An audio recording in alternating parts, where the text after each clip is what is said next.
शिव की आराधना किसको कहते हैं? कोई कहता है कि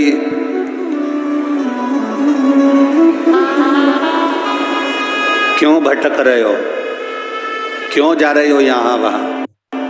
हम कहते हैं तुम भटको भी मत, कहीं मत जाओ। तुम्हारे घर के नजदीक में जो शंकर का शिवालय हो, तुम्हारे घर के नजदीक में जो शंकर का मंदिर हो, शिव मंदिर हो, शिवालय हो, उस शिवालय में जाकर एक लोटा जल प्रतिदिन चढ़ाना प्रारंभ करो।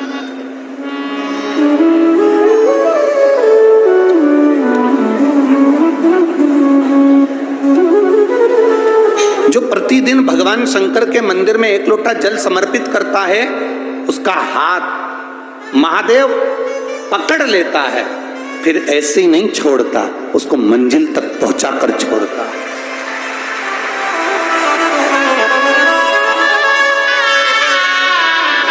वो ऐसे ही नहीं छूट सकता।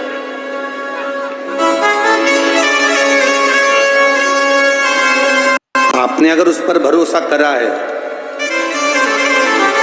हाँ, थोड़ा कष्ट हो सकता है, थोड़ी तकलीफें आ सकती है, थोड़ा दुख आ सकता है। जिंदगी में थोड़े थोड़े तकलीफें हर मनुष्य के जीवन में आती है। कोई संत, कोई साधु, कोई गुरु, कोई ब्राह्मण, कोई बहुत बहुत बड़ा महाराज भी अगर तुमको कह दे कि उसकी जिंदगी में दुख नहीं है, तो समझ लेना कि झूठ बोल रहा।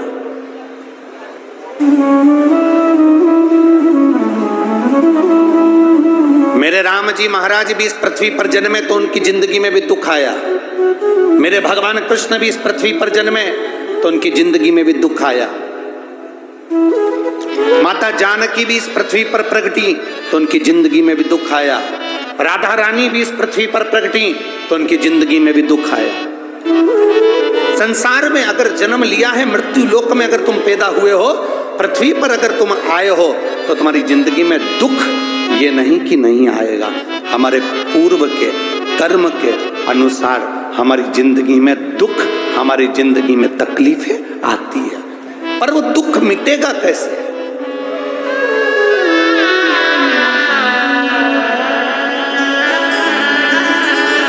राम जी का दुख कैसे मिटा था? राम पथ गमन में जहां जहां चलकर देखो, चलो आपके पास में है पंचवटी,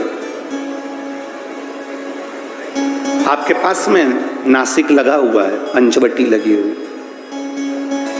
ये कथा 19 तारीख को पूर्ण हो जाएगी। 21 तारीख को नासिक में माता गोदावरी के तट पर पंचवटी में 5 दिवसीय कार्तिक महीने में कथा लोगों को श्रवण करने के लिए भक्तों को मिल जाएगी। आपके नजदीक में लगी है पंचवटी, चलो जाओ।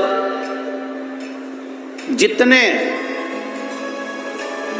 राम जी महाराज अयोध्या से लंका तक गए, उसके बीच में जितने राम जी के मंदिर नहीं है, उससे अधिक शंकर जी के मंदिर हैं। उसका कारण केवल एक है, राम जी जहां रुकते थे वहां शंकर भगवान के शिवलिंग की स्थापना करते थे, पूजन करते थे, और वहां से फिर आगे बढ़ते थे, फिर आगे बढ़ते थे, फिर आगे बढ़ते थे।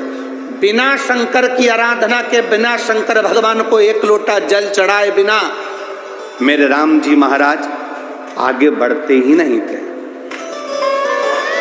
भगवान कृष्ण के जीवन का चरित्र उठाकर देखो। मेरे ठाकुर जी का नियम था, एक लोटा जल चढ़ाए बिना कृष्ण आगे बढ़ते नहीं थे। श्री दशरथ जी महाराज के जीवन चरित्र को उठाकर देखिए। सूर्य नारायण भगवान को जल और शंकर भगवान को जल चढ़ाए बिना दशरथ जी महाराज आगे बढ़ते नहीं थे। श्री जनक जी महाराज के चरित्र को उठाकर देखिए। एक लोटा जल चढ़ाए बिना जनक जी महाराज अपनी सभा में नहीं जाते थे।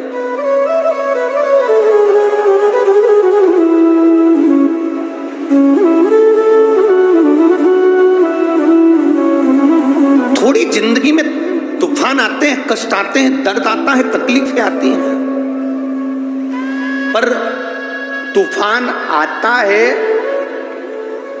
तो पता चलता है ना कि मजबूती कितनी है। अभी पता चला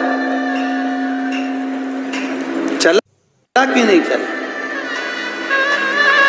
अरे बोलो तो जम के। पता चला ना कि मजबूती कितनी है। ये हवा चलती है, तूफान आता है, तब पता चलता है मजबूती कितनी है। उसी तरह दूसरे धर्म के लोग तुम्हें डिगाने के लिए आगे बढ़ते हैं, पर तुम्हारे भीतर का सनातन धर्म दिखा देता है कि मजबूती कितनी।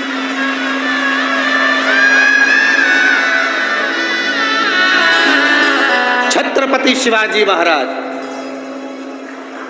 जिनकी माता ने कहा कि बेटा सामने किला है और वो किला मुझे चाहिए। शिवाजी कहते हैं माँ क्या बात करती हो, ये किला वहाँ कितना सैनिकों का बल भरा पड़ा हुआ है और मेरे पास में कुछ भी नहीं है, मेरे पास कुछ भी नहीं।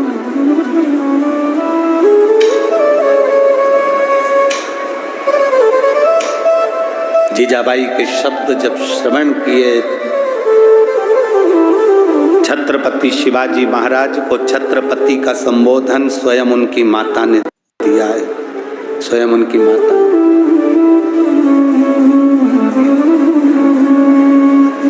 कह दिया जीजाबाई, सामने जो किला है वो मेरा है, तुझे मालूम है? हाँ माँ, मैंने सुना है ये किला अपना है, फिर कब्जा दूसरे का है।